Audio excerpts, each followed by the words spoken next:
Is it the right time to own or buy a business? Big question in 2020 and leading into 2021.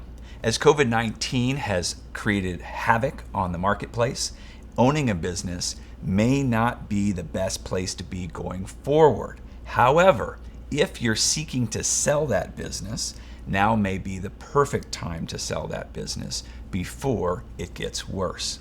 So our two guests today that are going to debate this topic are Janine Paulino and Gary Giffen. Yeah, I believe this is a great time for sellers and buyers. So it's kind of I know with COVID things are a little bit crazy, but I do believe it's a good time to sell your business right now, because who knows what's going to happen in the future, and who knows what your business is going to be worth in the future. And it's also a great time to buy businesses, because if somebody is in financial disarray right now, this would be a great time for you to come in and make an offer and see if it gets accepted. What do you think, Janine? Well, I feel like the Americans are resilient. They're not giving up. They're out there still looking for businesses. They're modifying. Some folks have run for the hills, but for the most part, they're just thinking, how can we do our business differently? But we're going to keep on. Yeah, and I think it's going to depend too, Andrew, on the type of business. You're going to see restaurants, you're going to see 24-hour fitnesses, and businesses like that may not recuperate at all. We saw that here in San Diego with Soup Plantation. Really a shame that business within I think a few weeks of when the COVID hit went under. They filed bankruptcy and they're done, just the way that they're set up. So there are going to be certain types of businesses that will not come back.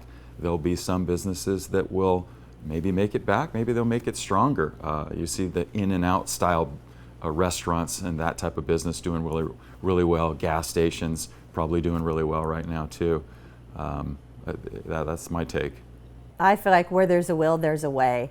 I think that with Soup Plantation as your example, having closed their doors, it was so early on in the game.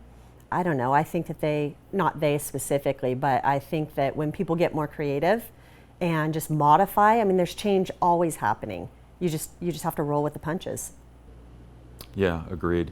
And like I said, it's going to depend on the different types of businesses. If you're talking about commercial real estate, that's quite broad, right? I mean, it could be units, it can be apartment buildings, it can be restaurants.